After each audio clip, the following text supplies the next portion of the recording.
Assalamualaikum warahmatullahi wabarakatuh. Kami dari kelompok 8 akan menjelaskan tentang Pemilu 1955. Sebelumnya perkenalkan, saya Asyifani Rahma beserta rekan-rekan saya ada Dinda Humaida dan Dina Kurnita.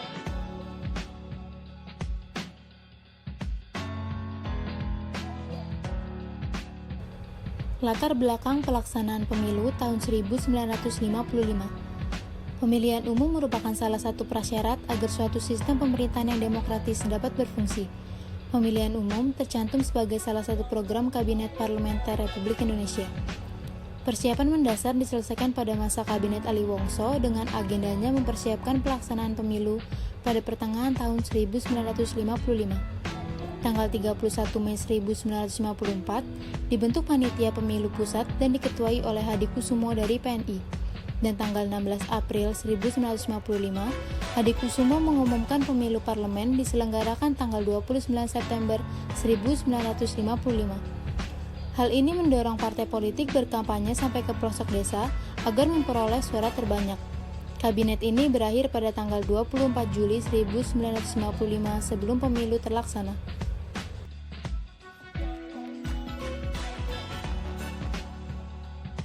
Setelah Kabinet Ali Wongso berakhir, Muhammad Hatta menunjuk Burhanuddin Harahap untuk menyusun kabinet. Dalam program Kabinet Burhanuddin Harahap itu, masalah pemilihan umum menjadi masalah khusus yang perlu mendapatkan perhatian khusus. Berdasarkan Undang-Undang Nomor 7 Tahun 1953, Pemilu tahun 1955 dilaksanakan dalam rangka memilih anggota-anggota parlemen atau DPR dan konstituante. Sistem yang digunakan pada pemilu 1955 adalah sistem perwakilan proporsional. Dalam perwakilan proporsional itu, setiap daerah pemilihan akan mendapat sejumlah kursi atas dasar jumlah penduduknya. Dengan ketentuan setiap daerah berhak mendapat jatah minimal 6 kursi untuk konstituante dan 3 kursi untuk parlemen. Untuk menyelenggarakan pemilu dibentuk Badan Penyelenggara Pemilihan dengan berpedoman pada Surat Edaran Menteri Kehakiman Nomor JB 2/9/4/UND tanggal 23 April 1953 dan Nomor 5/11/37/KDN tanggal 30 Juli 1953, yaitu pertama, Panitia Pemilihan Indonesia, kedua, Panitia Pemilihan, ketiga, Panitia Pemilihan Kabupaten, keempat, Panitia Pemungutan Suara. Pemilu anggota parlemen atau DPR diikuti oleh 118 peserta yang terdiri dari 36 partai politik, 34 organisasi kemasyarakatan, dan 48 perorangan.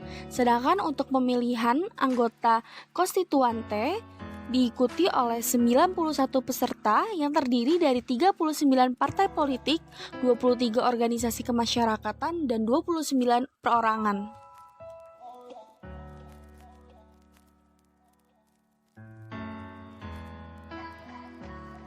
Pemilu 1955 dibagi menjadi 2 tahap, yaitu tahap pertama adalah pemilu untuk memilih anggota DPR. Tahap ini diselenggarakan pada tanggal 29 September 1955.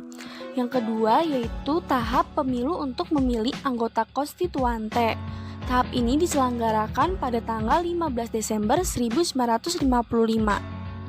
Pendaftaran pemilu 1955 dilaksanakan sejak bulan Mei 1954 dan selesai pada November 1954.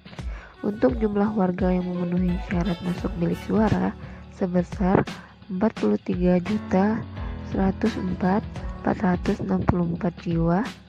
Berdasarkan jumlah tersebut, sebanyak 87,65% atau 37.875.229 yang menggunakan hak pilihnya kala itu. Pada pemilu 1955, anggota TNI dan APRI diperbolehkan menggunakan hak pilihnya sesuai peraturan yang berlaku pada saat itu.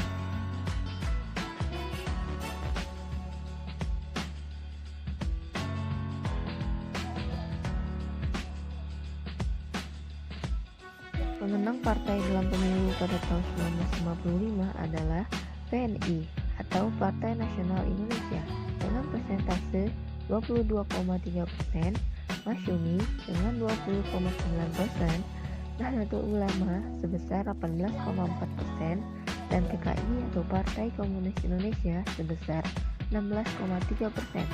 Jumlah kursi anggota konstituante dipilih sebanyak 520 kursi.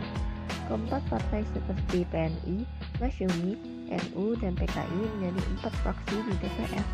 Partai Nasional Indonesia atau PNI mendapatkan 57 kursi DPR dan 119 kursi konstituante.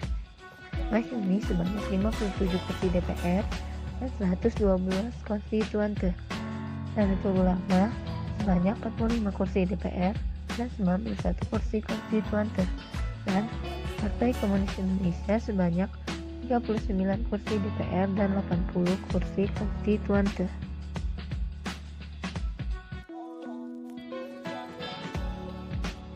Sekian penjelasan dari kelompok kami. Kurang lebihnya mohon maaf. Wassalamualaikum warahmatullahi wabarakatuh.